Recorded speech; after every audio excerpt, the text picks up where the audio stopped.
Every evening the truck of the camp kitchen would travel several hundred meters to our position and bring us food. When darkness fell, we would send one soldier from each squad with a pot to the truck and he would bring us hot food. At that time ancient Russian biplanes, which we called zingers, because their motors sounded like old sewing machines, were flying over our heads. They flew and dropped fragmentation bombs on us. One day, when it was completely dark, I had to go to the truck to get food. Unfortunately, on my way back, I got lost. I must have wandered for more than an hour, and I must have walked in circles without seeing anyone but small airplanes overhead.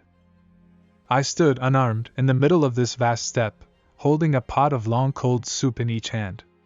I did not know what to do, where to go and where I was. Whether I was between our or enemy positions was not clear to me.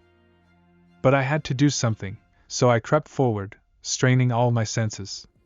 Soon, something appeared ahead. Something dark with a large light spot on top, but in the darkness it was impossible to tell what it was. Cautiously moving closer, I recognized it as a dead horse with something half bent on it, and what I first mistook for a tree branch was the raised arm of a dead man. In horror and confusion I stood frozen in place like a stooped man. Then I heard a strange clattering sound coming from the ground, and the whole scene came into motion. The dead man's raised hand moved, and his bent fingers reached for my throat.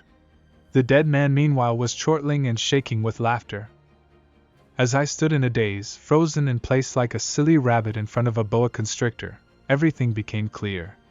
The horse was still alive, just in its last death agony, and its convulsive movements moved the dead man on it. The Russians I had avoided that night were not so terrible as this dead man and his horse, and I was very glad when I got back to my camp.